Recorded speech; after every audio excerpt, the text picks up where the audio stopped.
動画を開いていただきありがとうございます。にゃちだあやと申します。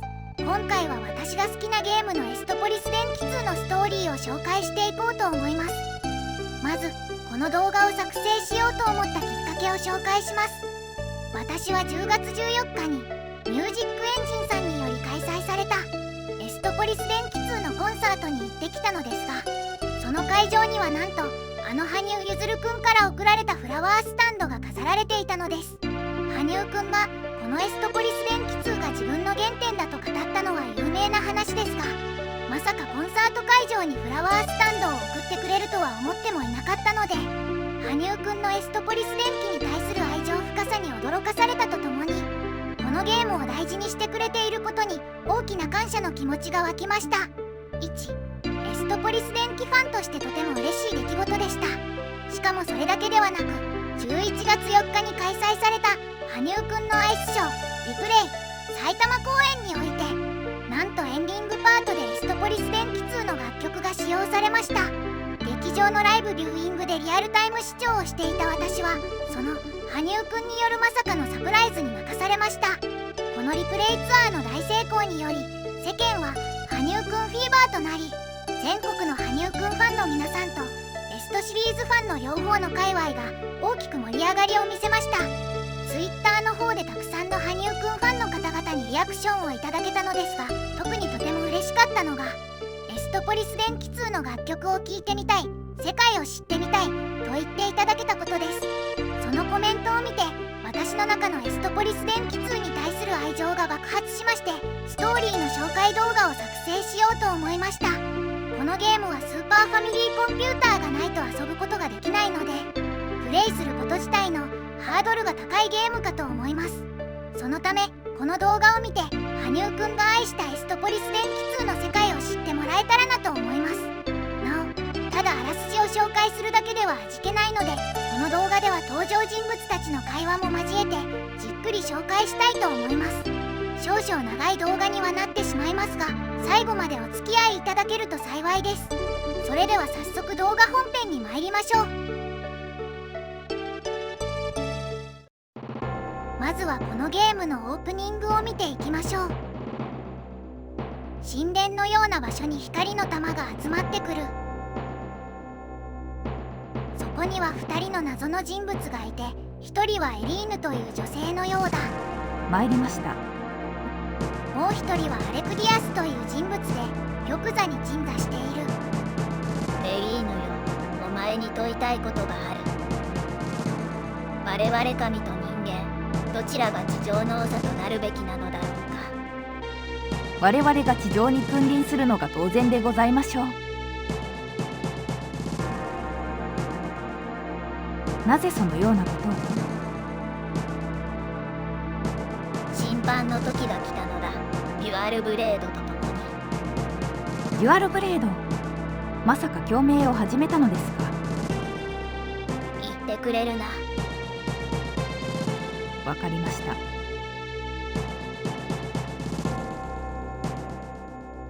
そしてエリーヌはこの神殿を離れ、人間界に向かって光の玉となり空を飛んでいった。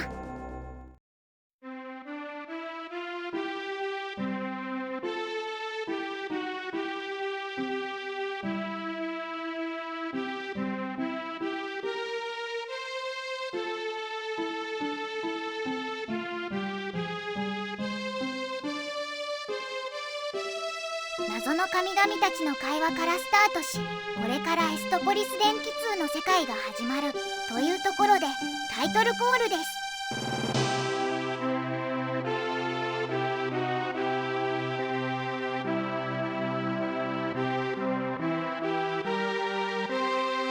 なお、続きのオープニングはあと6分ほどあります。曲と映像と会話の一体感が素晴らしいので、ぜひ YouTube などで見てほしいです。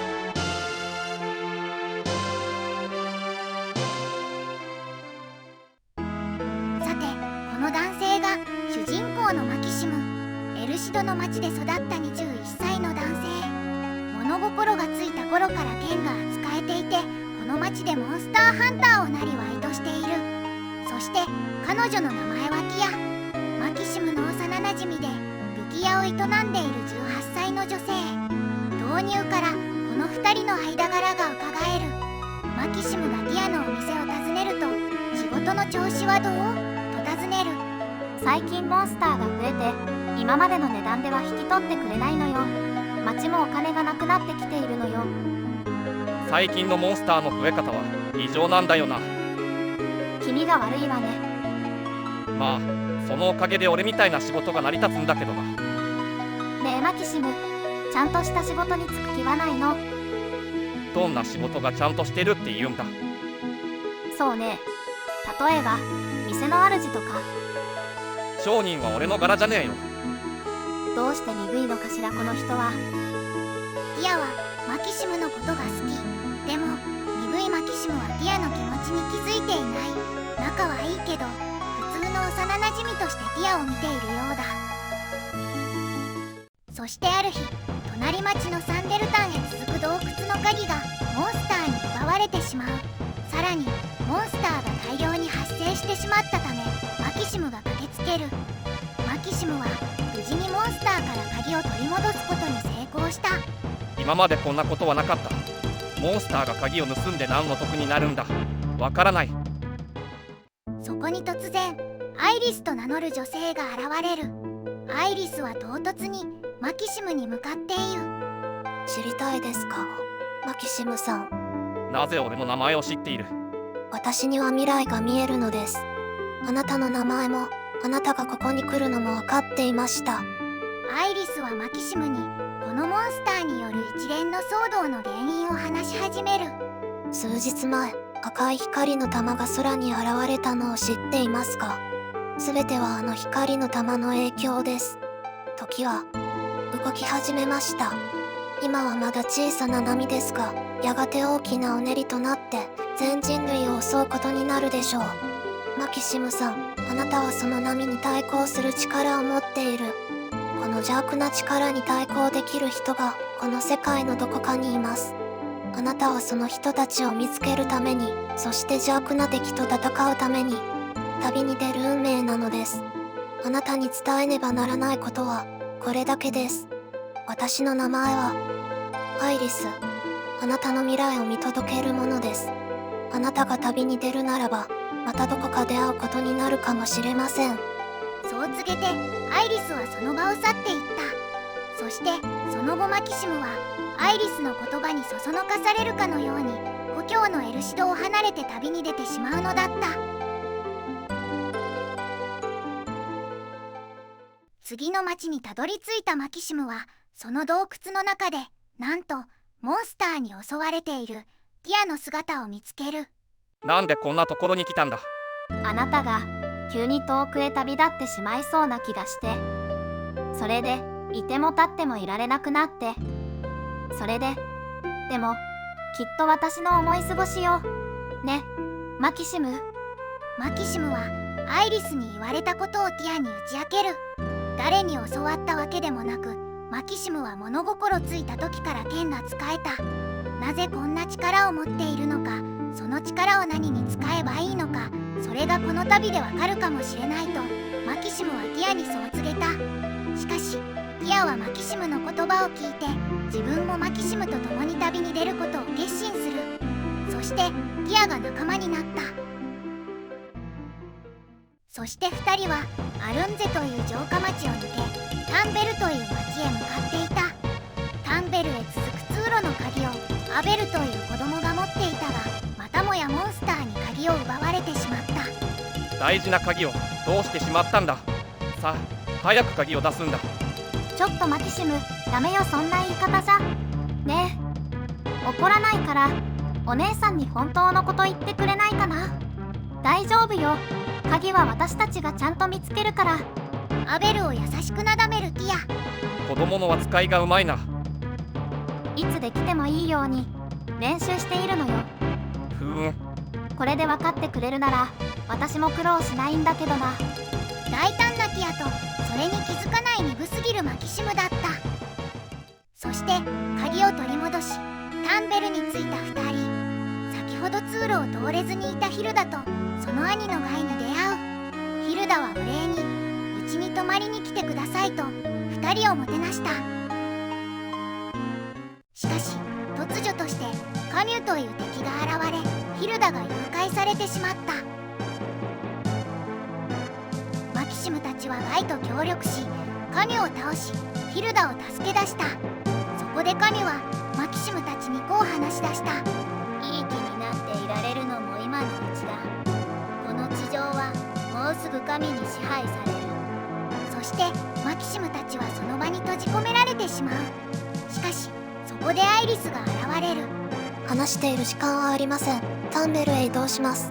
とマキシムたちをタンベルの町へ魔法で移動させてくれる。次の瞬間、アイリスの姿はなくなっていた。この騒動でカニュの言葉からマキシムたち一行は地上を支配する神の存在を知る。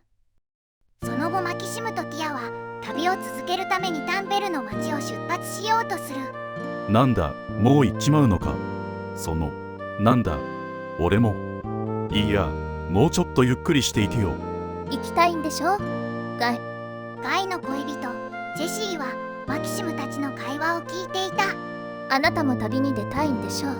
そんな顔しているわよ。しかし。ヒルダちゃんのことなら大丈夫。私がしっかり看病しているから。そりゃ、お前がそばにいてくれたら安心だけど。でもお前は。旅が終わったら私の元に帰ってきてくれるんでしょ。ああ。行きなさいよ、ガイ。あなたの力が何かの役に立つのなら、それが私にも嬉しいの。ジェシーさんもガイさんも相手の心がわかるのね。だから信じて待っていられるんだわ。素敵ね。大人の恋よね。誰かさんはついてきちまったからな。マキシム、何考えてるのよ。ガイはジェシーの元に帰ってくると約束し、マキシムたちと旅に出ることにした。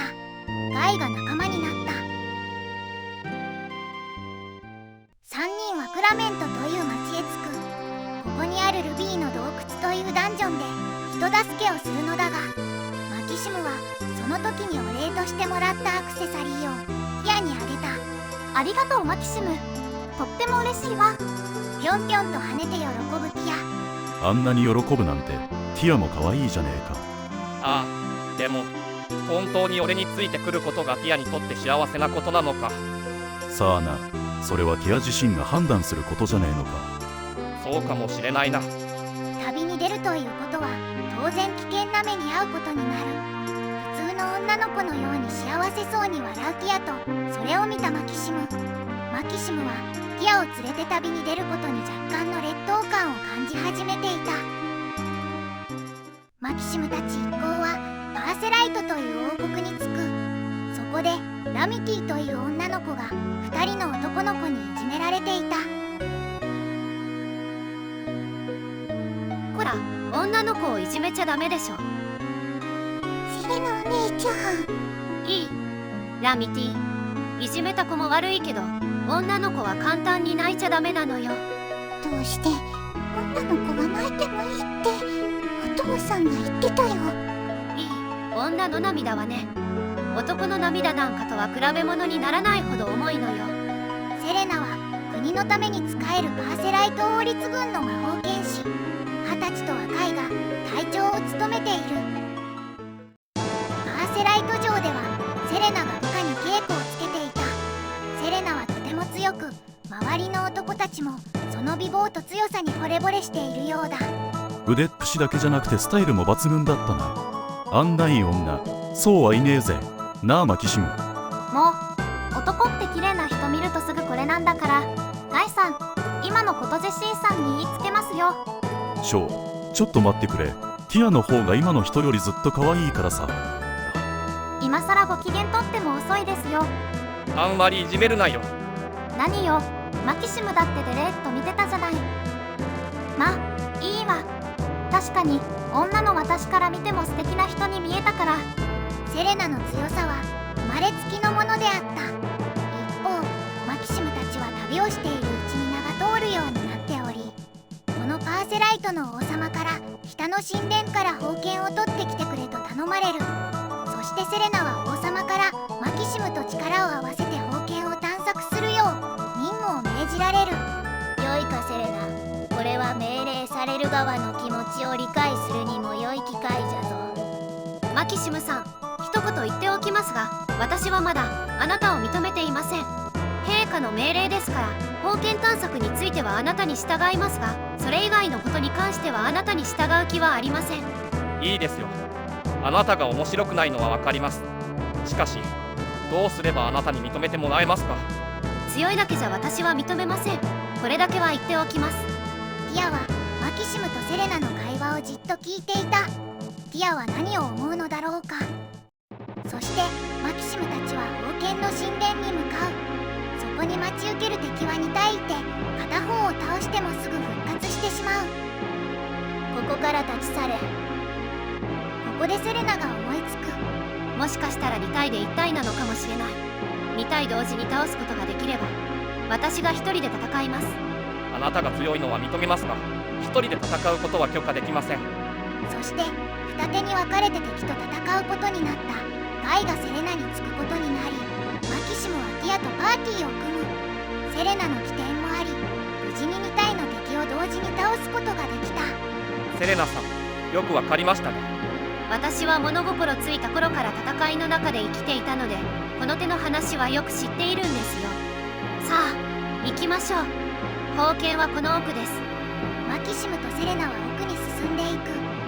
残ったガイはティアを気にかける。ティア、大丈夫よ。まだまだこれくらいじゃ負けないわ。さあ行きましょう。セレナの活躍で無事に任務は成功したが、ティアは心のどこかでセレナを意識し始めていた。パーセライトに戻ると、隣町のゴードバンが何者かの手によって壊滅させられたとの情報が寄せられる。マキシムはセレナと同行してゴードバンの様子を見に行くという。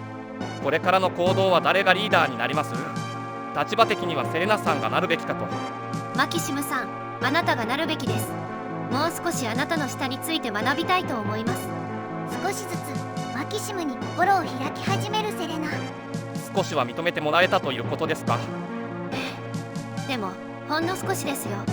またもやティアはこの会話をじっと聞いていた。ゴードバンに着いた一行は町を壊滅させた謎の男を追って西の塔に向かった。塔の最上階に着くと、そこには町を破壊したガデスと名乗る男が現れる。我が名はガデス。破壊を司る神だ。ガデスは恐ろしく強く、マキシムたちは敗れてしまう。所詮人間の力などこんなものか。ガデスはその場から去っていく。そこにアイリスが現れる。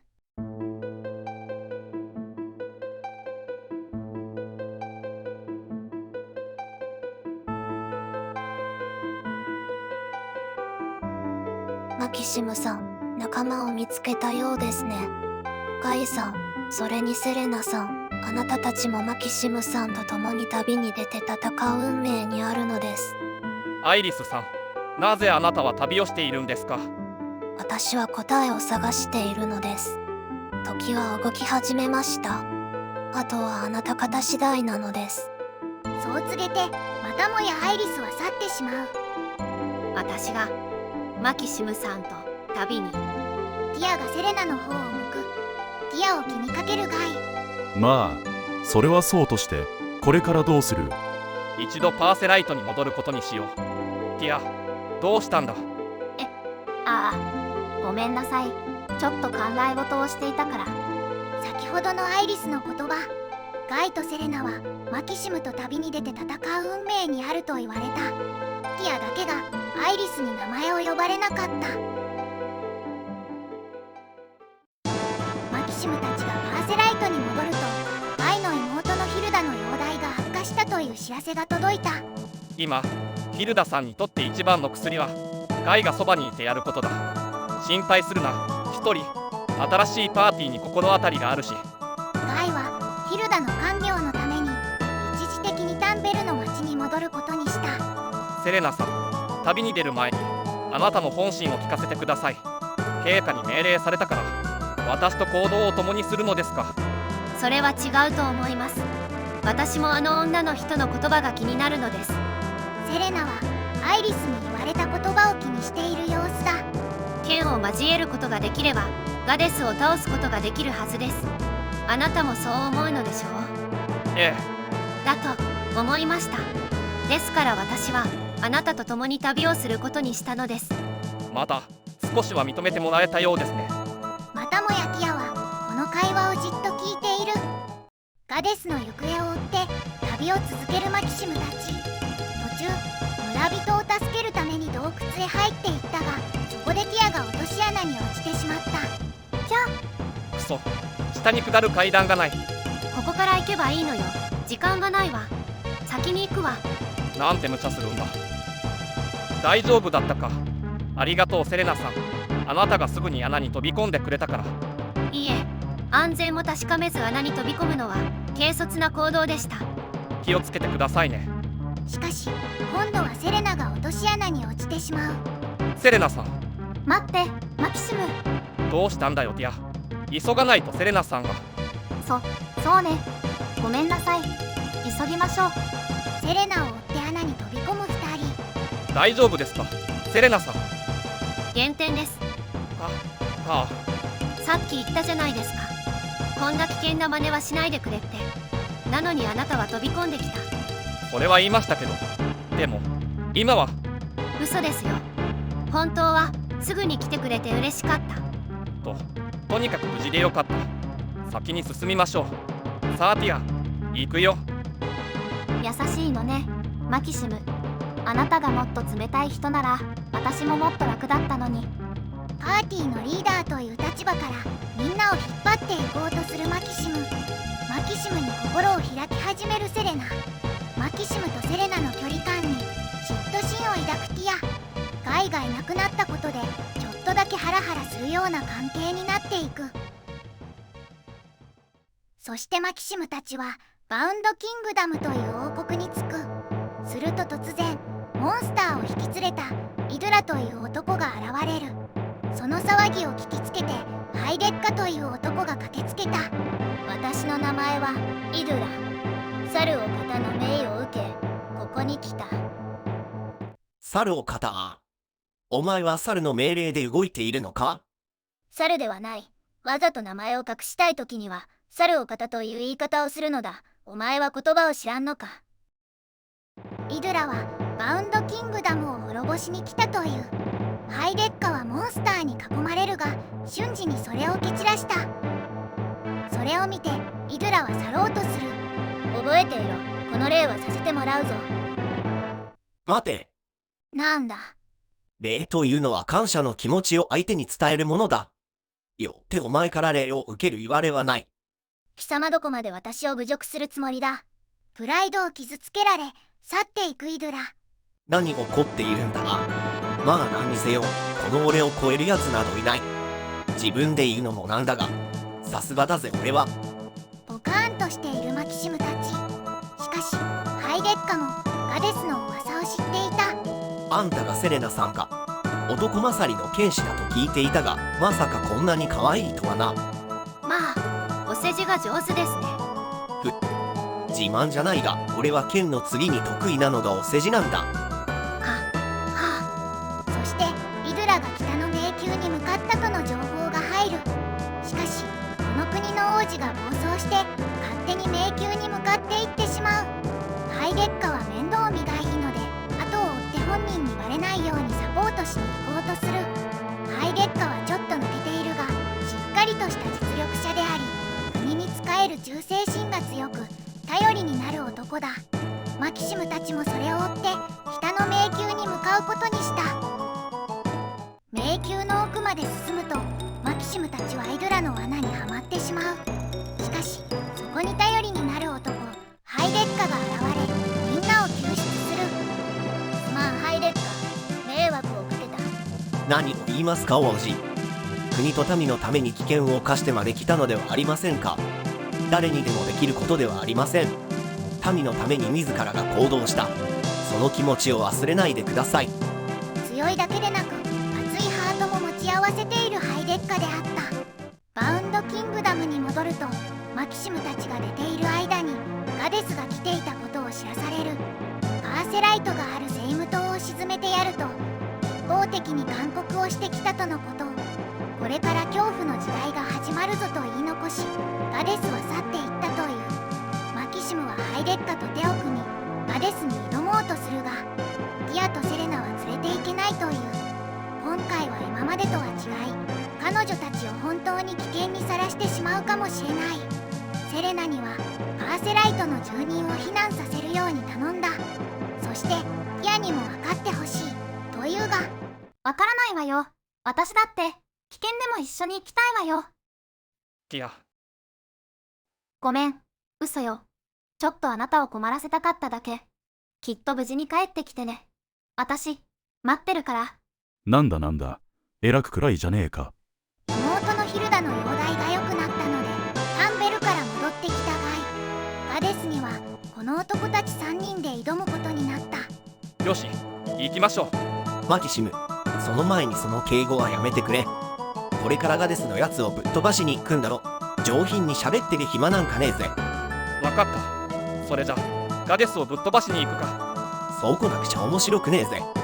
久しぶりに暴れてやるか。それを見る女性陣2人。いいですね。男の人って。セレナさん、私はまだ負けてませんよ。そんな、私は。マキシム、ガイ、ハイデッカはガデスがいる廃墟の塔に向かう。そしてマキシムたちは塔の最上階にたどり着いた。ついにマキシムたちの前に破壊を司る神ガデスが姿を現す。一度負けたのになぜ人間は無駄な戦いをやめないのだ。我らに支配されていれば生きながらえる機会もあるというのに。理由もなく街を破壊するようなやつに従う気はない。そしてガデスとの決戦が始まる。以前は歯が立たなかったが、力をつけた今のマキシムたちはガデスと刃を交えることができた。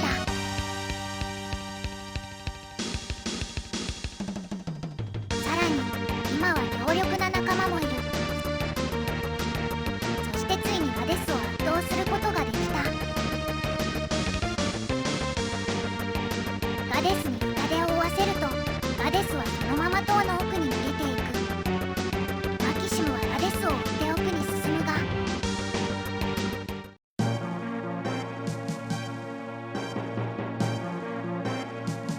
突然通路が崩れ、マキシムだけが塔の奥に取り残されてしまった。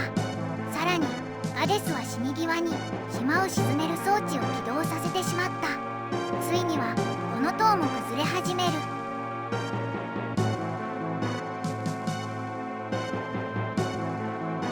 そこにティアとセレナが駆けつけるが、通路が崩れていて近くに寄ることはできない。どうしてこんなところまで来たんだ。あなたのことがどうしても心配で。それで、ごめんなさい。でも、私も。とにかくすぐ逃げるんだ。塔の奥に島の崩壊を止める秘密があるかもしれない。それを探す。私も行く。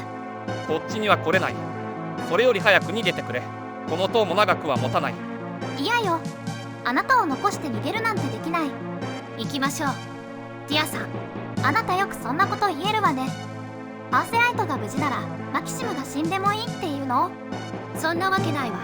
でも私たちには何もできない。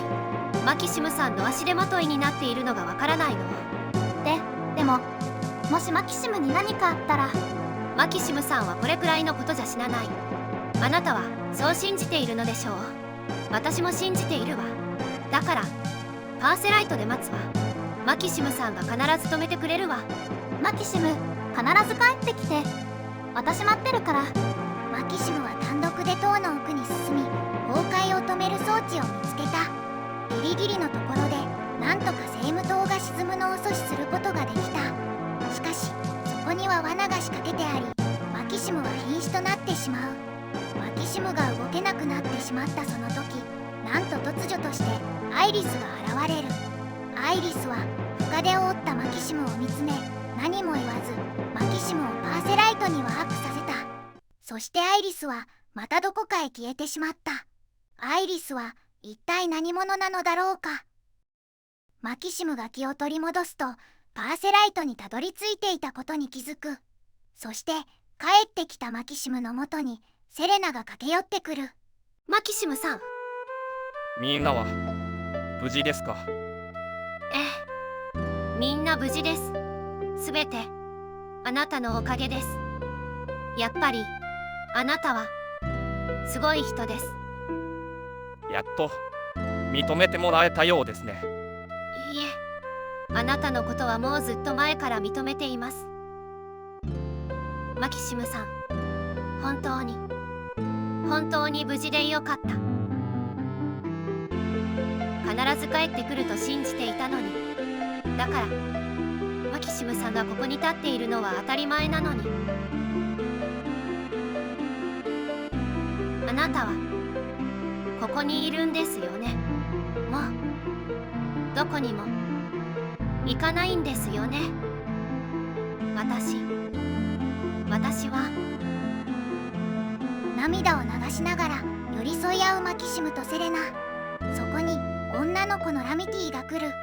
セレナお姉ちゃん、泣いてるの？女の子は簡単に泣いちゃダメだって言ってたのに。ガイがゆっくりと歩いてくる。いいんだよ、お嬢ちゃん。今は泣いてもいいんだよ。ティアはその様子を遠くから見ていた。ティアはいても立ってもいられなくなり、その場から立ち去ろうとする。そんなティアの背中に向かってハイデッカが声をかける。いいのか？マキシムのことが好きなんだろ？いいの。私泣けなかったから。ティアってね、涙って意味なの。私この名前で小さい頃にはよくからかわれて泣いてたわ。そしていつもマキシムが助けてくれるんだけど、ある日マキシムが言ったのよ。すぐ泣くからみんな面白がっていじめるんだってね。それから私は辛くても泣かないように頑張ったわ。そうしたら嘘みたいにみんないじめなくなったの。それ以来私は一度も泣いてないのよ。でもダメね。大事な時に泣けなかった。私はもう泣けない女になっちゃったのかな。それは違うと思うな。まだ本当に泣かなきゃならない時が来ていないんだよ。マキシムは確かにすごい男だが、君とは住む世界が違う。分かってたんだろ？マキシムが旅に出るって言った時から。でももういいの。私塔の上で気づいたの。私はマキシムが好きだけど、戦士としてのマキシムは好きにはなれないんだってことが。戦士としてのマキシム？私はマキシムが心配で塔の上まで追いかけていったのよ。でもそれは戦士としてのマキシムを信じていなかった。もう会えなくなるかもしれない。そう思うと足手まといになると分かっていてもマキシムの元に行きたくなるのよ。それでやっぱりマキシムを余計に危険にさらしてしまった。でもセレナさんは違ったわ。マキシムを信じて待つと言った。私も待ったけどとてもダメ。マキシムのことを考えると胸が張り裂けそうになるの。あの人が戦いに行くたびにこんな思いをするなんて。私は耐えられない。あの人のことは今でも愛しているわ。だからもうついてはいけない。会っていかないのか？今マキシムに会うと泣いちゃうかもしれないし、私は簡単には泣かないって決めたんだから。いつかきっと自然に泣ける時が来るよ。君は涙が枯れてる女には見えないから。ありがとう。あなたの言葉は元気が出るのね。なんだかすっきりしたわ。自慢じゃないが、俺は剣の次に得意なのが人を元気づけることなんだ。本当にありがとう。マキシムに伝えて、あなたに負けないくらい素敵な人をきっと見つけてみせるからって。マキシムをずっと思い続けたティアだったが、戦いの中で生きるマキシムを追いかけることは簡単なことではなかった。普通の女の子であるティアにとって戦士であるマキシムが危険な目に遭うことはとても耐えられない。しかし同じく戦いの中で生きるセレナはその危険な戦いを見届けることができた。ティアはマキシムを本当に愛しているからこそ、自分のせいでマキシムをこれ以上危険にさらしたくないという気持ちから自らの身を引くことを選択した。幼い頃泣いていたティアはマキシムと出会うことで強くなり泣かなくなった。しかしマキシムを思う心が涙とティア自身を抑え込んでしまっていた。今マキシムに会うと泣いてしまうかもしれない。今マキシムに会うことで抑えていたティア自身の気持ちと涙が溢れてしまうかもしれない。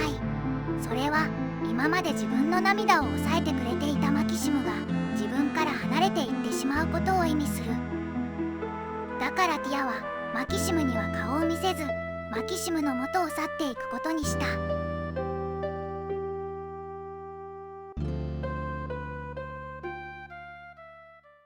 それから月日が経ち、マキシムとセレナは結ばれた。そして2人の間にラルフという男の子が生まれた。幸せな日々を過ごしていた2人だが、ある日突然イドゥラが現れ、ラルフが連れ去らわれてしまう。ガデスはマキシムたちが倒したはずだが、イドゥラは別の神の命令で動いているという。マキシムとセレナは我が子を救うためにイドゥラを追った。イドゥラはマキシムの血筋を残されては困るのだという。ラルフが捕らえられているため、うかつにイドゥラに近づくことができない。しかしそこで突如として現れたアイリスがラルフを救出することに成功した。マキシムとセレナはイドゥラと戦い、イドゥラを撃退することができた。アイリスさん、ありがとうございました。私はあなたに言われるがままに旅に出ました。そしてセレナと出会いました。そしてガデスを倒し、世界は平和になりました。あなたが言った戦うことが運命とは、ガデスと戦うことではなかったのですか？その通りです。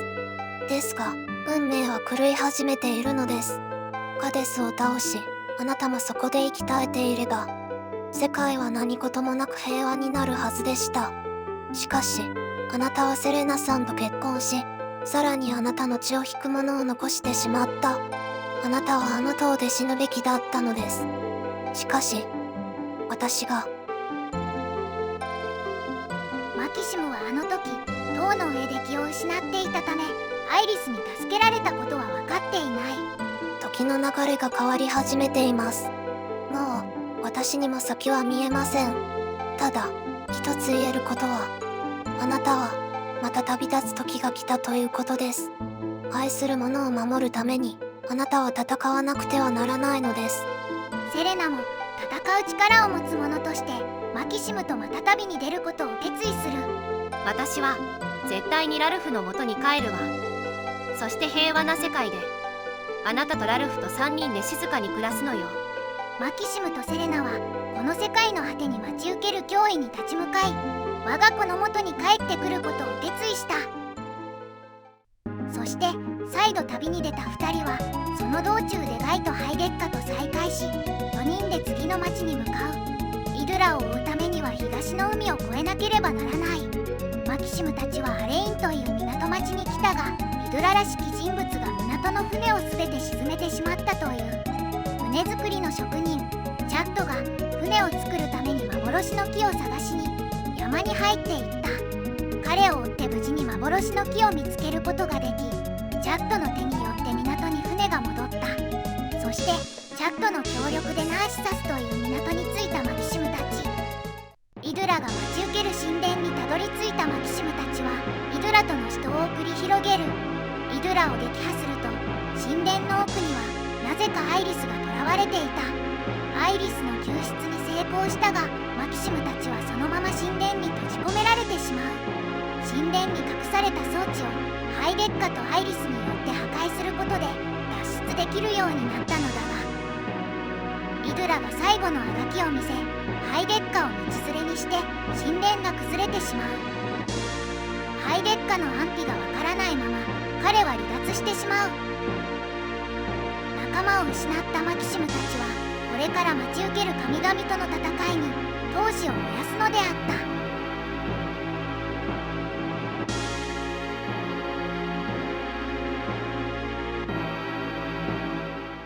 マキシムたちが先に進むためには自分たちの船が必要であった。旅先のトレアドールの港町でレクサスという研究者に出会った。レクサスはエンジンの研究をしており、エンジンを積むことができる船を探していた。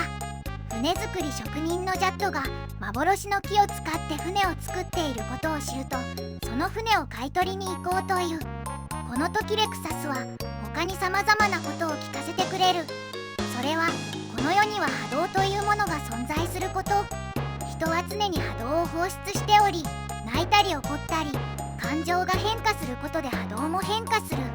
ガデスによってボードバンが壊滅させられた時やパーセライトが脅威にあった時に信じられないほどの波動を計測したという。そしてマキシムたち自身もとても大きな波動を放っており、神に抵抗できるかもしれないという。レクサスは神と戦おうとしているマキシムたちに興味を持ち、自分も連れて行ってほしいという。そのためにまずはエンジンの完成を急ぐこととなった。そしてチャットに依頼してエンジンを乗せる船作りが始まった。船の完成を待っていると港町で花売りの少女に出会う。少女はその場で倒れてしまい、マキシムたちはその少女を助ける。少女は山の中で綺麗な花を見つけたという。マキシムたちは代わりにその花を摘みに行くことにした。そして無事に少女にその花を渡すことができた。少女はセレナにその花に名前を付けてほしいという。そしてこの花にはプリフィアという名前が付けられた。少女は必ずこの花を世界中に広めてみせるわとセレナに感謝の気持ちを込めた。そしてエンジンを乗せたマキシムたちの船エクセリオンが完成し、レクサスが仲間になった。マキシムたちは船を出しダンケルクという王国に着いた。ここでは近隣王国のオーラリオから友好の証としてルビーの彫刻が贈られるはずだったが、ルビーが何者かに盗まれてしまう。どうやらダンケルクの王様の側近の男がそのルビーを持ち出していたようで、マキシムたちは後を追って迷宮に向かった。その側近の男はグラッセという国とつながっており、ルビーを私欲のために持ち出していた。マキシムたちは側近の男を追い詰めた。何者だ、名を名乗れ。聞かれて名乗るのもおこがましいが、俺は無敵の剛腕ガイン、そして正義の天使マキシム、さらに正義の天才レクサス、最後は魔法の人妻マジカルセレナ。ちょっとガイ、なんか私のだけノリが変よ。ルビーの天使を取り返し、側近の男は捕らえられた。そしてダンケルクの姫とオーラリオの王子が結ばれて、無事に2国は友好国となった。その後マキシムたちはフェルム王国に着く。貧しい国のため経済的な理由からこの国のお姫様はお金持ちのエリックという男と結婚させられることになっていた。ただお姫様は北東の塔にある宝石を取りに行くことを結婚の条件にしていた。そこでお姫様の幼なじみのハンスという男がエリックの護衛で塔に登ることになった。しかしその北東の塔には最近どうやら得体の知れない男が降り立ったとの情報が入っていた。その男はガデスに匹敵する神かもしれないので、マキシムたちもハンスを追って塔を登ることにした。塔に着くと混沌を司る神アモンが待ち受けていた。アモンはガデスやアモンの他にあと2人の神がいるのだという。その神はディオスとエリーヌといい、間もなく地上に降り立つのだという。マキシムたちはアモンに歯が立たず、アモンはその場を去っていく。そしてハンスは塔の奥に入っていったが、そこには宝石ではなくただの石が置いてあった。ハンスはこれでいいと言い、その石を持って王国へ戻る。お金持ちのエリックはハンスからその石を受け取らず、自分で用意していたサファイアを姫に献上する。しかし姫は私の宝はそんなものではないとエリックを拒否する。実実はハンスが塔から持ってきた石は姫が子供の時にハンスからもらった石であった。姫はハンスから石を受け取る。しかしハンスはまだ姫にとってふさわしい男になれていないという。私がおばあさんになる前にきっと迎えに来てくださいね。必ず。こうして姫とエリックの結婚は破綻し、エリックは帰っていった。これで一件落着かと思いきや、なんと先ほど現れたアモンが近隣にあるアブリオの村を壊滅させたとの情報が入る。アブリオの村に着くと、なんと村の人々は全員亡くなっていた。そこにはアイリスがいて、亡くなった人々に祈りを捧げていた。マキシムさん、私はあなたに旅に出て戦うことが運命だと言ってきました。でも、もういいのです。どういうことです？あなたは十分に戦いました。もう終わりにしましょう。剣を捨ててパーセライトに戻り、静かに暮らしてください。なぜなら次にアモンと戦った時、あなたは死んでしまうからです。確かにアモンは強かった。しかし勝負はやってみなければ分かりません。それに罪のない人たちを殺したアモンを許すことはできません。いい波が出ています。怒りを感じますが、決してそれに飲まれていない。この波動ならもしかして、神との戦いには精神波動が勝負の決め手になるのです。神とは精神体なのです。その体はただの器に過ぎず、神を倒すにはその精神を打ち砕かねばならないのです。精神波動はその人の考えや感情そのものなので、物理的に鍛えることはできません。ただ、精神波動を増幅させる剣はあります。それはデュアルブレード。持つ者の精神波動に共鳴し、それを増幅させ力に変える伝説の剣です。デュアルブレード、それはどこにあるのですか？わかりません。もしかするとただの伝説なのかもしれません。そうですか。でもこれでまた自信がつきました。たとえ伝説でも神を倒せる剣が存在すると分かっただけでも。そしてアイリスとマキシムたちは村の住人を埋葬し、祈りを捧げた。アイリスさん、いつかはあなたが何者なのか教えてくれますか？いずれその時が来るでしょう。ただ、あなたが私と気づくかどうかは分かりませんが。そうしてアイリスはマキシムたちの元から去っていった。それからマキシムたちはアモンらしき光の玉が海底に沈んでいったとの情報を聞く。その近くのポートラビアの町にはレクサスの知り合いのケビンという研究者がいた。ケビンは潜水艇の研究をしているため、アモンを追うために潜水艇を作ってもらうことにした。だが潜水艇の設計図を突然現れたエルフの女の子に奪われてしまう。この世界ではエルフは人間には近づかずひっそりと暮らしているはずだが、なぜエルフがこんなことをしたのだろうか。マキシムたちはエルフの女の子を追って山に入った。山の奥でモンスターに襲われているエルフの女の子を助けると、そこにエルフのアーティが現れる。エルフの女の子ミルカはポートラビアの研究所から排水が出ていて、それが自然を汚しているという。アーティ様、こいつらまた怪しい船を作ろうとしていました。またあの工場から汚い水が出ていたんです。それでその設計図を盗んでいたのですね。でもどんな理由があれ盗みが許されることはありません。ちょっと待ってくれ。工場から汚い水が出ているってのは本当なのか？そんなことも知らないの？あの工場がいかに町や海を汚しているのか。あの町は花一つ咲いてないじゃない。さあ見るか。それだけ言えばもういいでしょう。設計図を返しなさい。でもアッティ様、このままじゃ他人に強制されたことは長くは続かないものです。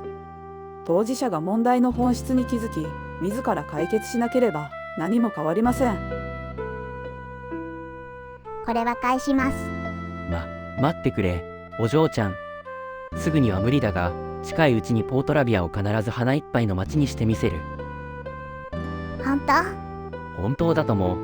天才の名が伊達じゃないことを証明してみせる。そして、両手で抱えきれないくらいの花束をプレゼントする。もらってくれるから。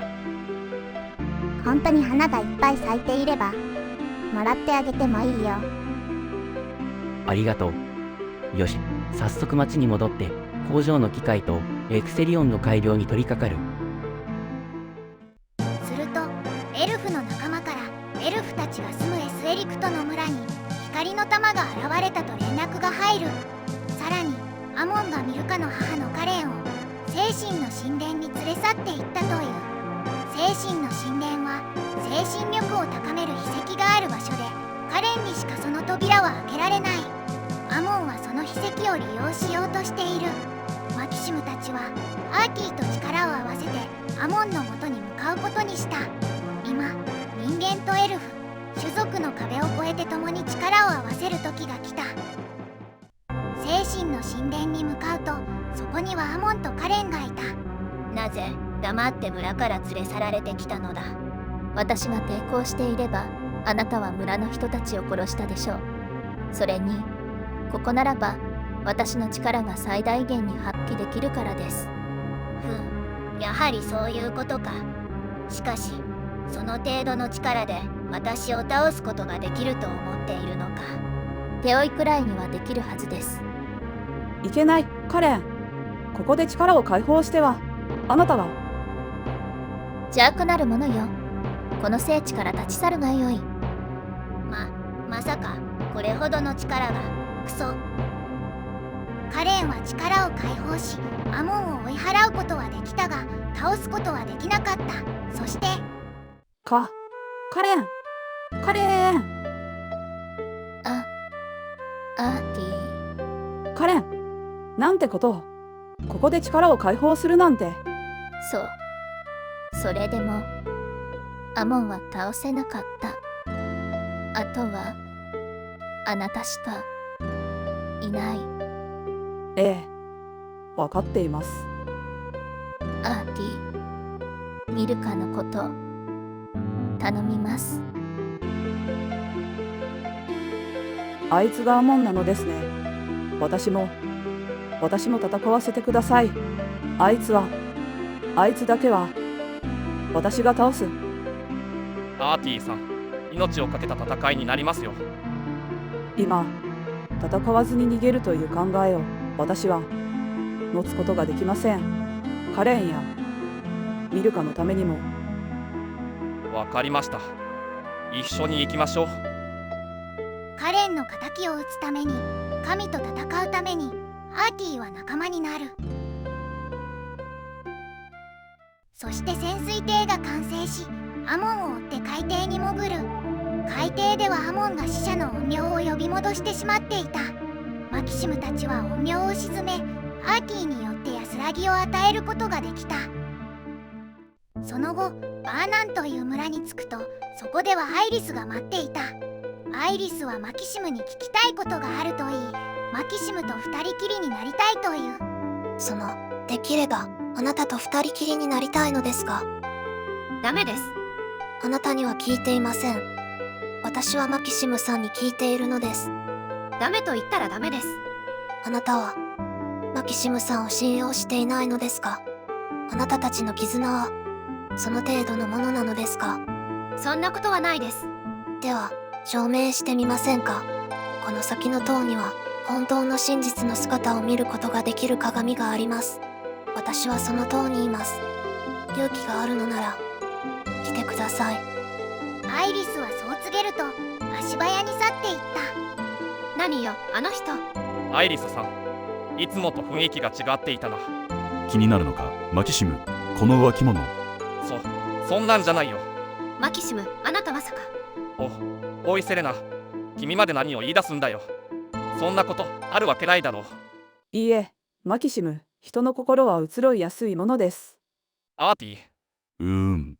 この状況で火に油を注ぐとは。エルフのジョークは奥が深いな。マキシム、次の目的地はその塔よ。それ以外は認めませんからね。はい。真実の塔に着くとアイリスが待っていた。来たわよ、アイリスさん。この奥の部屋に真実の鏡があります。あなたのマキシムさんを思う気持ちが本物なら、鏡にあなたの姿が映るはずです。それよりあなたがマキシムに聞きたいことってのは何なのよ。マキシムさんの気持ち、そしてあなたの気持ちです。あなたたちは本当に愛し合っているのですか？私の気持ちに偽りはないわ。マキシム、あなたはどうなの？入ってみるか、セレナ。二人は鏡のある部屋に入っていく。その場に残ったアーティはアイリスに向かってこう言う。なぜあなたは2人をけしかけるような真似をするのですか？あなたはエルフですね。ええ、人間より長く生き、人間には感じない気の流れを感じることができます。質問に答えてもらえますか？別にけしかけているわけではありません。ただはっきりとした事実を見たかっただけです。それが私の役目なのです。マキシム、ごめんね。なんか変なことになっちゃって。セレナは俺のこと信じてるよな。ええ、もちろんよ。俺もセレナのことは信じてる。だけどアイリスさんに一言言われただけでこんな場所に来ちまった。一番信頼している人の言葉より他人の方が気になるんだ。不思議だよな。セレナ、たとえ君の姿が鏡に映らなくても俺はセレナを信じてる。ありがとうマキシム。ごめんなさい。どうしてそんなことに気づかなかったんだろう。この鏡にあなたが映らなかったらあなたを信じられなくなるところだったわ。こんな怪しげな鏡よりあなたの言葉を信じるわ。セレナ、戻りましょうマキシム。私もう迷わない。すると突然モンスターが襲ってくる。ガイとアーティ、アイリスは鏡の部屋まで逃げ込むと、鏡にはしっかりとマキシムとセレナの姿が映っていた。マキシムとセレナの愛は本物であり、また真実を映すという鏡の力も本当だったのだ。その時アイリスも鏡の近くまで寄るが、自分の姿が映りそうになるのを気にしていた。マキシムたちがモンスターを撃退すると、その戦いによって鏡が割れてしまい、気づくとアイリスも姿を消してしまった。アイリスさんの姿がありませんね。まさか今のモンスターにやられてしまったのでは。あの女は強いぜ。特に魔法は半端じゃない。だからあの程度のモンスターにはやられないさ。そうですか。魔法が強いのですか。なんか用事ができたんだろう。だいたい突然現れてはパッと消えちまう女なんだ。そして塔を後にするマキシムたち。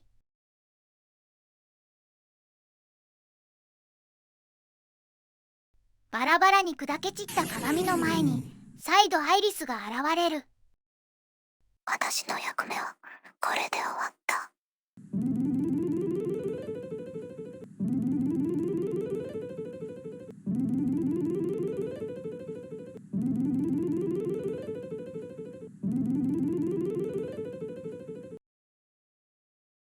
もう止めることはできない。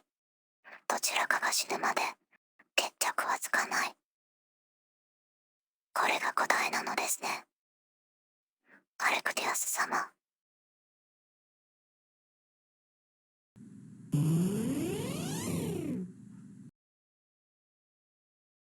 なんとアイリスの正体は神の一人であるエリーヌだった。その後マキシムたちはチャットの村の村長から近くに人魚が住む国があるという情報を聞く。さらにその人魚の国に到着すると、近郊の海底神殿にデュアルブレードが眠っていることを知る。なんとか海底神殿に着いたマキシムたちだが、そこでまだ神の波動を感じ取った。ようやくたどり着いたわね。ああ、だが素直には喜べないな。どういう意味？感じないのですか、セレナ。お前らしくねえな。集中しろ、セレナ。波動だ。この波動はマキシム。あ、真の波動だ。それも今までの奴らよりも強い。神殿の奥に進むと、なんとそこにはデュアルブレードが空中に漂っていた。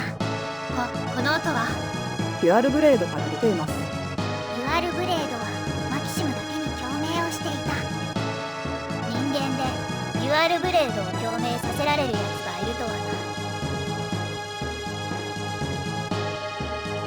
我が名はディオス。鬼神の頂点に立ち、恐怖を司る神だ。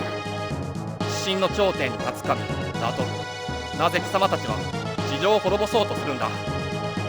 デュアルブレードだ。デュアルブレードは神の剣なのだ。だがデュアルブレードは共鳴を始めてしまった。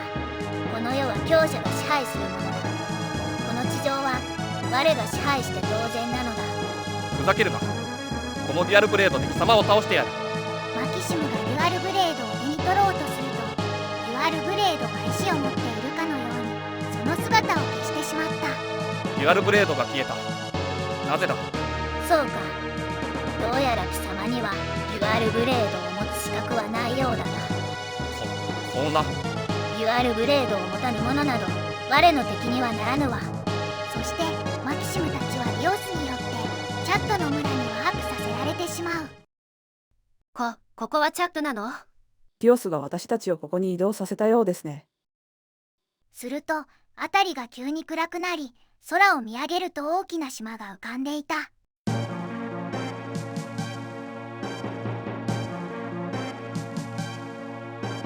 地上の人間どもよ、我の声を聞け。我が名はディオス。鬼神の頂点に立ち、恐怖を司る神なり。平和な生活になれ。神への崇拝を忘れた人間どもよ、真の恐怖を味わうがよい。その瞬間、なんと島から光線が降り注ぎ、チャットは壊滅させられてしまう。なんてこと。俺たちに見せつけるためにわざわざここに運んだのか。許せません。絶対に許すことはできません。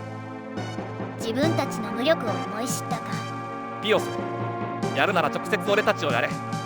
戦う力のない人を襲うなんて卑怯だぞ。言いたいことがあるのならここまで来るがよい。空の上にいるディオスには手も足も出ず、マキシムはただ立ち尽くすことしかできなかった。ディオスがいる空に浮かぶ島は虚空島と名付けられた。そしてマキシムはディオスに挑むために船を飛ばすためレクサスとケビンの元を訪ねる。2人がいるには船を浮かすためには別のエンジンが必要だという。そこでグラッセという外交を断った軍事国家に忍び込み、そこの戦車のエンジンを拝借するという作戦を立てる。グラッセに乗り込んだ一行は戦車からエンジンを奪い、エクセリオンを浮かすことに成功した。虚空島は現在ナルビクという村の上空に止まっている。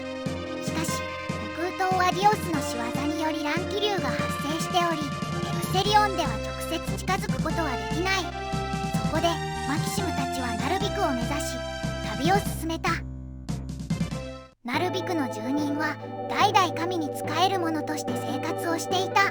ナルビクの祖先は神から授かったという鎧、盾、兜を3つの塔に奉納していた。その封印を解くことができる者だけがそれぞれの防具を装備することができるという。虚空島がナルビクの上空に止まっているのはディオスたちがその防具を手に入れるためだという。ナルビクには波動に共鳴する能力を受け継いだ三女がおり、三女を塔に連れて行くことで封印は解かれるという。マキシムたちはディオスよりも先にそれぞれの防具を手にするために3つの塔を登る。最初の塔に登ると倒したはずのガデスが現れた。ガデス。エリーヌ様が島に降り立ったおかげだ。貴様に粉々にされた私の精神をエリーヌ様が呼び集めてくれたのだ。エリーヌだと。そいつも貴様たちの仲間なのか。その通りだ。私にアモン、そしてエリーヌ様とディオス様、我ら4人の神が地上に君する時が来たのだ。ふざけるな。貴様たちの好きなようにはさせん。ガデスと剣を交えるマキシムたち。今のマキシムたちにはもうガデスは敵ではなかった。ガデスを撃破し、マキシムの波動が共鳴することで呪いの封印が解けた。そして空島の乱気流も共鳴の力を使って打ち破ることができるかもしれないという。私がここにいる限り共鳴し続けます。そして3本の塔にある石板が全て共鳴を始めた時、共鳴は強い波動となります。それをぶつければあの乱気流を吹き飛ばすことができるかもしれません。しかしそんなことをしたらあなたたちが。その先は言わないでください。私にはディオスを倒すことはできません。でもその手助けをすることができるのならそれをしたいのです。言ってください。そしてディオスを倒してください。そして次の塔に登ると、そこにはアモンが待ち受ける。アモンを撃破したマキシムは兜の封印を解く。そして最後の塔で盾の封印を解くと、そこにはディオスが現れる。やっと全ての防具を集めてくれたようだな。ディオス、今までは封印で手が出せなかったが、今貴様を殺せば全てが手に入るわけだ。その装備はデュアルブレードを使えるものにふさわしい。つまりそれは我がものだ。そしてデュアルブレードが現れる。デュアルブレード。この剣を持てぬ貴様にその装備を身につける資格などないわ。そしてマキシムとディオスは波動をぶつけ合って応戦した。その時マキシムの波動にデュアルブレードが反応し、デュアルブレードがマキシムの手に渡った。どういうことだ。すごい。力が、波動が全身を貫くようだ。認めんぞ。貴様などがデュアルブレードを持つ資格があるなど決して認めんぞ。そしてディオスは虚空島に逃げてしまった。やばいぞ。またどこかの町を破壊しに行くかもしれん。大丈夫です。虚空島は私たちがこの場所から逃がしません。はるかに強い波動を感じます。これなら虚空島の動きを封じることができそうです。それにリサとマリエルの波動も感じます。おそらく2人も同じことを感じているはずです。リサ、マリエル、聞こえますね。今こそ私たちの力を、今こそ私たちの願いをあなたに託します。三女が波動に共鳴し、虚空島の動きを封じた。虚空島を捉えました。でもいつまで持つか分かりません。それと虚空島から攻撃波を感じました。おそらくあなたたちの船を攻撃したと思われます。なんだってエクセリオン。部活でしたね。まさか船を狙われるとは思いませんでした。感心してる場合か。どうすんだよ。オートラビアに戻ってレクサスさんに直してもらうしかないだろう。さあ早く行ってください。虚空島は3本の塔の中心に止めてあります。私は力の続く限りここで波動をコントロールします。マキシムさん、あなたはデュアルブレードに神をも倒せる剣に認められたのです。そのことを忘れないで。えマキシムたちはレクサスたちのいるオートラビアに飛んだ。レクサスさん、エクセリオンは治りそうですか？派手にやられとるが、幸いエンジンは無事だ。これならすぐに治る。私たちにも手伝えることはありませんか？お前さんたちが今やることは休むことだ。これはわしたちの仕事だ。わかりました。マキシムたちは最後の戦いに備えることにした。マキシムはこれが最後の戦いになることを感じ取っていた。そしてセレナを呼び出し、二人きりで話をすることにした。どうしたの、マキシム。君はここに残って。マキシム、その続きを言ったら一生あなたを軽蔑するわよ。それは優しさでも何でもないわ。それを言われることが私には一番辛いのよ。あなたを一人で行かせることなんてできるわけないじゃない。たとえどんな結果になろうとも私は一緒に行くわ。一緒に行きましょう。そして必ず勝って帰りましょうよ。あの子のラルフのもとへ。ああ。の2人の様子をガイが見守っていた。盗み聞きはあまりいい趣味とは言えませんよ。ガイ、次は本気でヤバい戦いだからな。それにあの2人には子供までいるだろう。ちょっと気になったんだよ。2人とも自分たちがすべきこと、自分たちが守るべきものをよく理解していますよ。大丈夫です。なんだ、おめえだって聞いてたんじゃねえか。エルフは耳がいいんです。聞いていたのではなく聞こえていたんです。都合のいい耳だな。ところでガイ、あなたにも大切な人がいるんじゃないのですか。ああ、一人口うるさいやつが俺の町で待ってるよ。それじゃ死ねませんね。ああ、でもあいつのことだからな。死んだら地獄まででも追っかけてきて喧嘩になりそうだよ。すごい彼女ですね。私も一度会ってみたくなりましたよ。それじゃあ明日の夕食は俺の家で食おう。マキシムとセレナにレクサスのおっさんも呼んでパーティーでもするか。いいですね。みんなで行きましょう。ああ、みんなでな。マキシムとセレナはガイとアーティの元に戻ってきた。話は終わったのか。あ、エクセリオンはもう治っているみたいですよ。レクサスさん、さすがね。今度は俺たちの番だぜ。さあ行こマキシムたちがエクセリオンに乗ろうとした直後、なんとディオスが送り込んできたモンスターの大群が町に入ってきた。町中にモンスターがされ込んできました。海にもモンスターがいっぱいいて、これじゃエクセリオンを出せません。厄介な敵が多いな。こいつらはわしらがなんとかする。お前たちはエクセリオンに乗れ。しかしこの程度のやつらに何ビビってんだよ。なんとハイデッカがクジラに乗ってやってくる。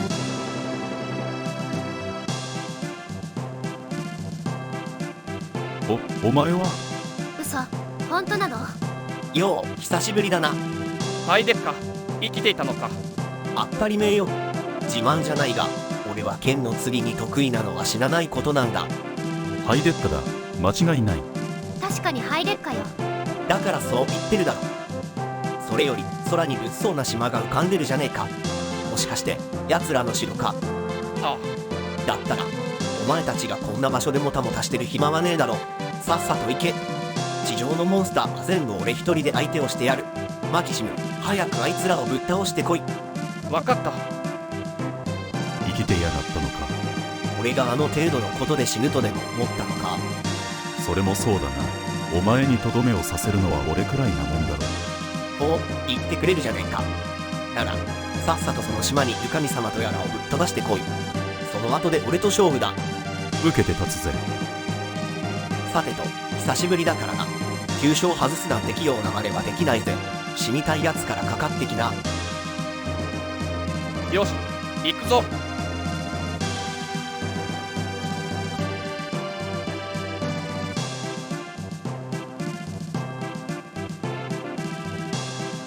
地上は俺が引き受けた。行けマキシム。地上最強の男ハイデッカの活躍でピンチをしのいだマキシムたち。ディオスたちが待ち受ける極空島に向けエクセリオンの舵を切った。しかしディオスたちは極空島から攻撃を仕掛けてくる。それでもなんとか極空島内部にたどり着いたマキシムたち。今最後の戦いの火蓋が切られた。極空島内部に潜入したマキシムたち。ディオスの神殿はどこまでも暗闇が続いていた。大丈夫かみんな。俺はピンピンしてるぜ。私も平気です。セレナ返事をしてくれ。私も大丈夫よ、マキシム。なんとかここまで来れたな。ここがディオスの神殿なのか。暗いわね。波動を感じます。殺意に満ちている涙。気をつけろ、強いぞ。セレナ、ライトの魔法だ。はい。これがディオスの神殿か。冷たいわね。なんか心までも凍りそう。ついに我が神殿まで来たか。ディオスだな。どこだ。来るがよい。我がカンガはこの上だ。神殿の奥を進んでいくとガデスが待ち受けていた。とうとうここまで来おったか。ガデス、もう逃げ場はないぞ。ほざくな貴様などここから一歩も奥には行けぬわ。因縁の相手ガデスとの最後の対決。しかしデュアルブレードを手にしたマキシムたちにはガデスはもはや敵ではなかった。ガデスを撃破しさらに奥に進む一行。次に待ち受けるのはアモン。ガデスを倒したようだな。次は貴様の番だ、アモン。思い上がるな。我が真の力を思い知れ。混沌を司る神アモンの猛攻をかわしマキシムたちはアモンを撃破する。そして神殿の奥に進むとそこにはディオスのカンマに続く橋が架けられていた。さあ渡るがよい。マキシム、罠かもしれないわ。来いと言っているんだ。言ってやるさ。でもディオスは楽しんでいるんだ。怯えながらここを渡る俺たちの波動を感じ取っているんだ。そんなとこだろ、奴らの考えそうなことだ。私の波動は最高の状態ですよ。死んでいった多くの人の魂が私の中で躍動しています。行くぞセレナ。俺たちは地上に生きるもの全てだ。そして最後の切り札だ。そしてこのデュアルブレードが光を失わないうちは必ず勝てる。デュアルブレード一段と強く輝いている。俺は必ず死神を倒して平和な世界を取り戻す。そして一緒に地上に帰ろう。約束してくれ。必ず一緒に。するとそこに現れたのはエリーヌ。マキシムたちはここに来るまでエリーヌの姿を見たことがなかった。お前は誰だ？私の名はどうした？なぜ言わん？私の名はエリーヌ。殺戮を司る神だ。お前がエリーヌなのか。ガデスを何度も蘇らせたのもお前の仕業だな。その通りだ。私が生きている限り指針は何度でも蘇る。では生かしておくことはできん。それは私とて同じだ。デュアルブレードを受ける者は我らの敵だ。エリーヌは殺戮の波動や強力な魔法を繰り出しマキシムたちを追い詰めていく。しかしデュアルブレードはまだ光を失っていない。マキシムたちは死闘の末エリーヌを退けることができた。強いなマキシム。なぜそうまで戦える？俺には守るべき人がいるからだ。その女のことか。たかが一人の女のために命を懸けて戦うのか。俺にとっては命を懸けるに値する女だ。マキシム、それが人間の感情か。愚かすぎて笑うことすらできんわ。その力がディオス様に通用するか試してみるがよい。そう告げてエリーヌはその場を去っていった。そしてついにディオスが待ち受ける神殿の奥にたどり着いた。ディオス、ついに追い詰めたぞ。なぜ我の邪魔をする？多くの人間は神を崇め崇拝しているのではないか。ふざけるな。貴様たちのような邪神を崇める人間などいない。勝手な言い草だな。いいか、全てのものには表と裏があるのだ。幸運や愛を司る神もいる。だがその裏には我々のような破壊や混乱を司る神もいるのだ。片方だけを手に入れることはできないのだ。ではなぜ貴様たちだけが地上に現れた？なぜ他の神は姿を見せない？全ては絶対神アレクディアス様がお決めになったこと。我にその真意は分からぬ。絶対神アレクディアス、全ての神の頂点に立つお方だ。そんな奴がいるのか。さて話が長くなったようだな。そろそろ決着をつけさせてもらうぞ。デュアルブレードがこの手にある限り貴様には負けん。最高だ。貴様の精神波動は神のものに近い。デュアルブレードを貴様が使えるのもわかる気がする。だが我もその力を持っているはずだ。なぜ我を裏切ったのだ、デュアルブレード。貴様とデュアルブレードだけは許すことはできん。我は恐怖を司る神だ。その我に歯向かう者など存在してはならぬのだ。ついにディオスとの最終決戦が始まる。ディオスは恐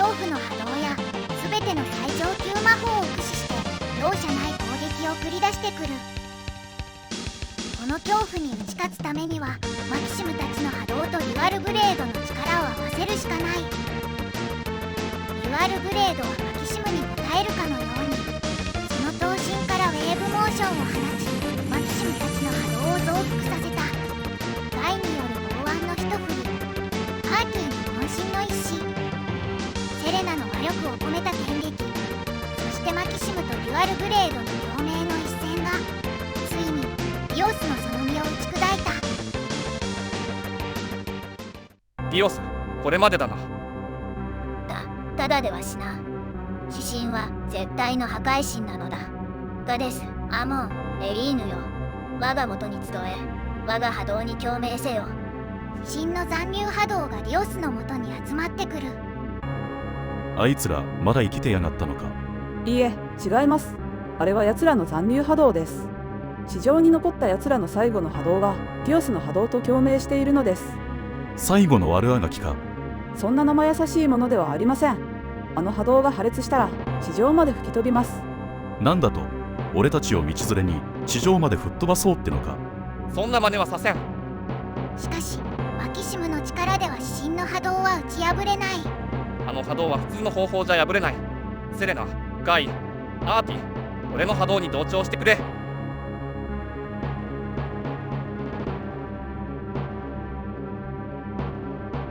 その程度の波動で我が最後の結界は破れんわ。パワーを上げるぞ。マキシム、それ以上上げるとセレナの体が持ちません。私は大丈夫よ。マキシム、パワーを上げて。分かった。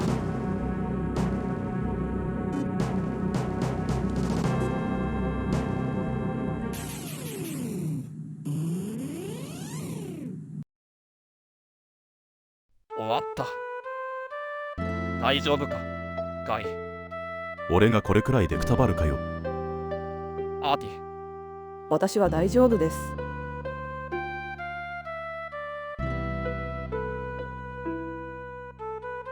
セレナ。ついにやったわね、マキシム。大丈夫なのか、セレナ。これで地上も平和になるわ。ああ、そうだと思う。さあ、一緒に帰ろう。ごめんなさい。もう一緒に帰れないわ。セレナ、なんだって。破裂した波動が私の中を突き抜けたの。もう喋ることもできんな。セレナ。おい、セレナ。あなたと一緒にもう一度地上に立ちたかったわ。そしてあの子をもう一度抱きたかった。セレナは力なくその場に倒れてしまった。そして突然通路が崩れ始めた。マキシムとセレナだけが分断されてしまった。神殿が崩れ始めた。アーティ、スイングだ。セレナとマキシムが遠すぎます。今魔法を唱えると2人を置いていってしまう。畜生、なんとかならねえのかよ。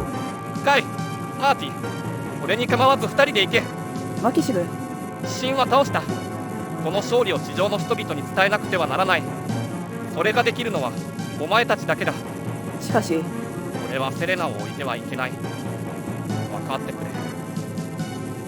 行くぞ、アーティ。ガイ、あなたは。マキシムは行けと言ってんだ。4人運べないなら俺たちの取るべき道は一つだ。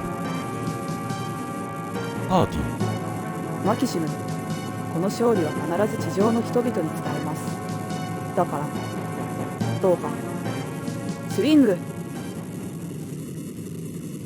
無慈悲に崩壊し始める神殿。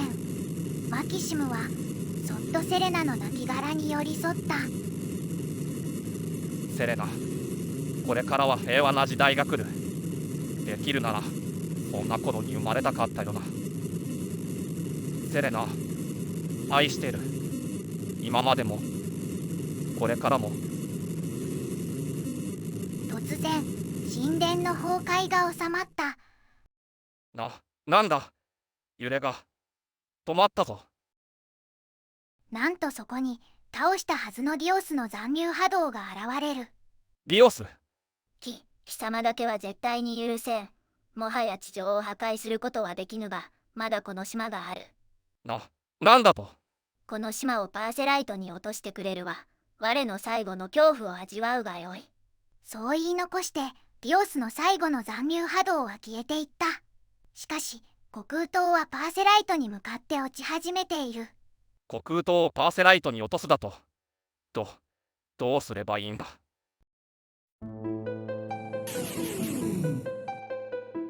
絶望しかけていたマキシム。しかしなんとそこで現れるのはアイリス。アイリスさん、いや違う。あなたの波動を感じます。エリーヌと同じ波動。どうしてなんですか。どうして敵のあなたが私を何度も助けてくれたのです。この戦いは親族にとって審判の戦いだったのです。審判の戦い。デュアルブレードの波動に共鳴するもの、つまりあなたの出現は神から人間が自立していくことを意味するのです。神から自立する。デュアルブレードは神を倒す剣です。もしその剣で人間が神との戦いに勝利できれば、もう人間に神の手助けは必要ないのです。それでは人間にはもう神の加護は必要ないというのですか。いえ、それには人間はまだ幼すぎるのです。アレクティアス様は少なくともあと1000年はデュアルブレードは共鳴しないと考えていました。しかしデュアルブレードは共鳴を始めてしまった。それで私があなたのもとへと現れたのです。全てを見届けるために。でも必要以上にあなたに手を貸してしまった。なぜそんなことをしたのかは私にも分かりません。アイリスさん、この島はパーセライトに向かって落ちているのです。あなたなら止める方法を知っているのではありませんか。知っています。しかし教えることはできません。なぜです。私は殺戮を司る神です。その私が多くの人を救うことは自らを否定することになります。でもあなたはアイリスさんの姿で私の前に現れているではありませんか。私の知っているアイリスさんは私を助けてくれ、死んでいった多くの人に祈りを捧げてくれる人でした。私に旅立ちを決意させ、多くの人との出会いを作ってくれたのもあなたでした。もう時間がありません。私の残留波動もそろそろ消えます。教えてください、アイリスさん。この島の下部には島を制御する魔石があります。それを破壊すれば島の軌道は変わるでしょう。しかしその魔石は強力な波動をぶつけなければ壊すことはできません。3つ壊すとなればあなたの命が。分かっています。私の最後の力で下部への扉を開きます。この島がパーセライトに落ちるまでもう時間がありません。私はもう手助けできません。あとはあなた次第です。自らの未来を切り開く力が人間にはあるかどうか、私は遠くで見届けています。アイリスは最後の力を振り絞りマキシムに救いの道を示した。今や地上を救える者はマキシムしかいない。世界を救うため、人類を救うため、そして愛する我が子を救うために、マキシムは虚空島の軌道を制御している魔石を破壊しに行く。そして残された力を振り絞り虚空島を制御していた魔石を2つ破壊することに成功する。あと1つの魔石を破壊できれば地上を救うことができる。しかしマキシムの体は限界を迎えようとしていた。あと一歩のところでもうマキシムに最後の魔石を破壊する力は残っていなかった。くそ、もう俺の力じゃ止められないのか。しかしマキシムの思いュアルブレードが現れる。デュアルブレード。わかった。お前にかけてみる。俺の最後の波動を受け止めてくれ。デュアルブレード。マキシムは残された最後の力をデュアルブレードに解き放った。デュアルブレードはマキシムの波動に共鳴し、増幅した波動は最後の魔石を打ち破った。セレナ、虚空塔の軌道を変えた。これでパーセライトは、ラルフは大丈夫だ。少し疲れたよ。セレナ、君のそばで眠らせてくれ。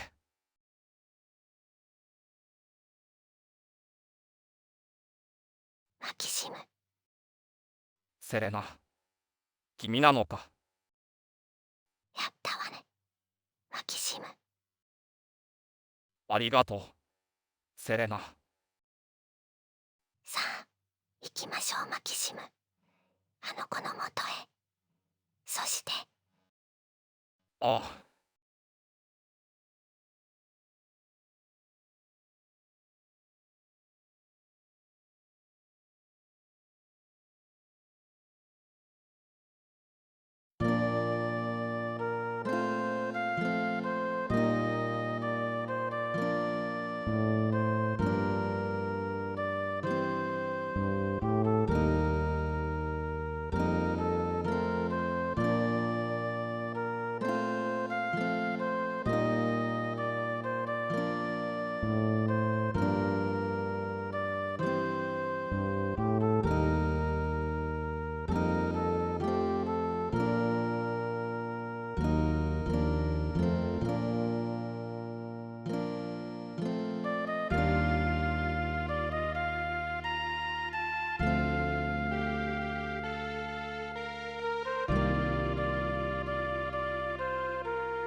どうしたの、ディア。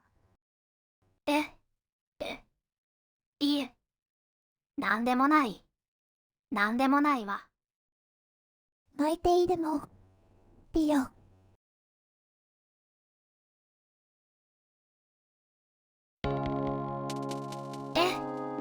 あれ、本当だ。おかしいね。ずっと泣いたことなんてなかったのに。悲しいことでもあったの？そんな顔しているわよ。わからない。わからないのよ。でも、涙が止まらないの。泣きたいときは思いっきり泣けばいいのよ。女の子は悲しいときや辛いときはワンワン泣いて、それで全部涙に流せばまた元気が出るんだからね。そうだね。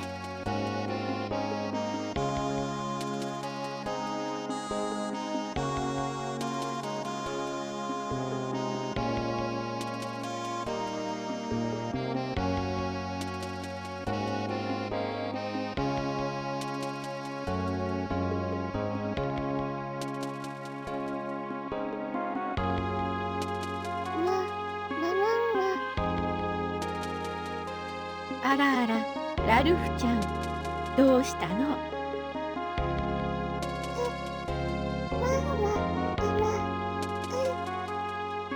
ママの夢でも見てたのかな？もうすぐママは帰ってくるわよ。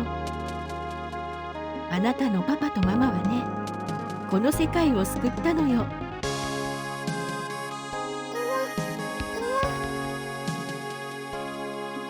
まあ、笑ってるの？パパとママ、早く帰ってくるといいね。